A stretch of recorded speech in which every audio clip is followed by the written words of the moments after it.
Selamat malam, saudara-saudara. Mari kita menyatukan hati dalam doa malam bersama. Hari ini, Sabtu 29 Januari 2022. Mari kita berdoa. Sepatutnya kami bersyukur kepadamu ya Tuhan, Allah kami, karena hingga malam ini Engkau masih perkenankan kami menjalankan kehidupan di dunia ini. Sejak kami bangun pagi hari hingga malam ini, kami mengimani Engkau tidak meninggalkan kami di segala aktivitas yang kami lakukan. Kini waktu bagi kami datang kepadamu untuk mendengarkan sabdamu. Untuk itu bersabdalah ya Tuhan, kami sedia mendengar. Amin. Bacaan Alkitab malam hari ini dari 2 Tawarikh pasal 36 ayat 14 hingga ayat 16. Saya bacakan untuk kita semua. Juga semua pemimpin di antara para imam dan rakyat berkali-kali berubah setia dengan mengikuti segala kekejian bangsa lain. Rumah yang dikuduskan Tuhan di Yerusalem itu dinajiskan mereka. Namun Tuhan, Allah nenek moyang mereka, berulang-ulang mengirim pesan melalui utusan-utusannya, karena ia sayang kepada umatnya dan tempat kediamannya. Tetapi mereka mengolok-olok utusan Allah itu, menghina segala firman-Nya, dan mengejek nabi-nabinya. Oleh sebab itu, murka Tuhan bangkit terhadap umat-Nya, sehingga tidak mungkin lagi pemulihan. Saudara-saudara yang dikasihi Tuhan, bacaan Alkitab dari 2 Tawarikh pasal 36 ayat 14 hingga 16 merupakan rangkaian dari ayat 11 hingga ayat 21 dengan judul Raja Zedekia, runtuhnya kerajaan Yehuda. Dalam kisah ini kita dapat menyaksikan bahwa runtuhnya kerajaan Yehuda bukan karena Tuhan tidak sayang kepada mereka, tapi justru karena ulah raja dan rakyat pada waktu itu.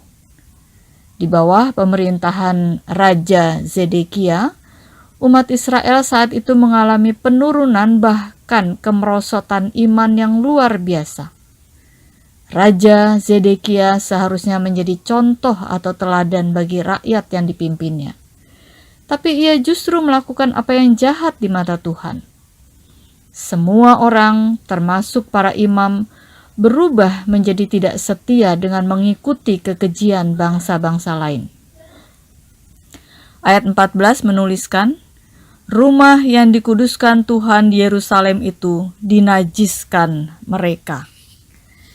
Sekalipun sudah merosotnya iman Raja Zedekia dan bangsa Israel, tapi luar biasa sabar dan mengasihi Allah mereka terhadap mereka. Ayat 15 menuliskan, namun Tuhan, Allah nenek moyang mereka, berulang-ulang mengirim pesan melalui utusan-utusannya, karena ia sayang kepada umatnya dan tempat kediamannya. Tuhan tetap menunjukkan kasih-Nya dengan berulang kali mengutus hamba-hambanya untuk menegur dan memperingatkan mereka agar mereka bertobat dan kembali kepada Tuhan Allah. Tetapi mereka tetap saja mengeraskan hati dan tidak memedulikan teguran dan peringatan utusannya ini. Bahkan, bukan saja hanya tidak memedulikan, tetapi mereka justru mengolok-olok utusan Allah dan menghina segala firman-Nya, serta mengejek-ejek nabi Tuhan. Saudara-saudara, jadi bukan Tuhan tidak sayang kepada umat-Nya, tetapi umat-Nya yang mengeraskan hati. Tuhan sudah menunjukkan kasih sayang-Nya, tapi umat Tuhan justru menghina segala firman-Nya. Ayat 16b menuliskan, oleh sebab itu, murka Tuhan bangkit terhadap umat-Nya, sehingga tidak mungkin lagi pemulihan. Akibatnya, Tuhan menghancurkan mereka tanpa belas kasihan. Tuhan memakai bangsa Kasdim sebagai alat murka-Nya untuk membinasakan umat-Nya, menghancurkan Yerusalem dan bait suci, dan merampas segala harta benda yang berharga untuk dibawa ke Babel. Di ayat 17 hingga 19. Saudara-saudara, saat ini pandemi belum selesai. Bahkan muncul varian baru Omikron. Mulai ada yang terpapar dengan varian ini, dan jumlahnya mulai bertambah. Sekalipun sudah vaksin pertama dan kedua, bahkan sudah ada yang ketiga, tapi tidak menutup kemungkinan bisa terpapar. Apa yang hendak kita katakan? Apakah kita akan katakan bahwa Tuhan tidak sayang pada kita? Mari kita merefleksikan kehidupan kita. Bukan Tuhan tidak sayang pada kita, tapi jangan-jangan karena kita membangkitkan amarah-Nya. Amin.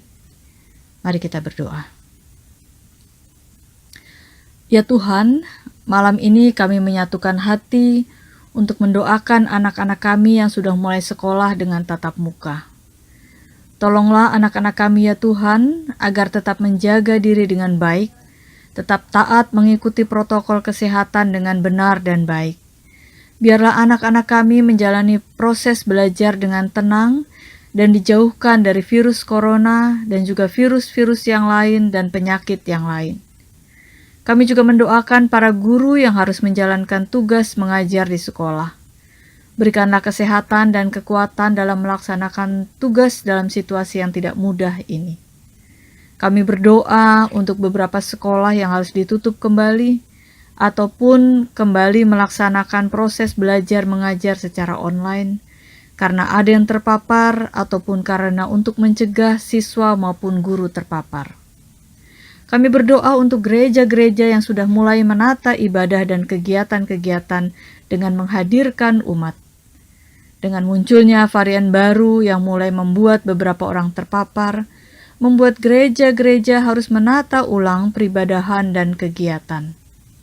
Demikian juga dengan umat yang mulai senang karena kembali bisa datang ke gereja, tapi kini ada yang menjadi khawatir untuk datang ke gereja karena situasi saat ini. Kami percaya dan mengimani bahwa Engkau mengasihi kami dan sayang kepada kami.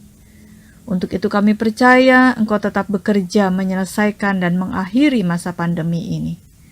Biarlah kami turut bekerja bersamamu dengan setia taat mematuhi protokol kesehatan.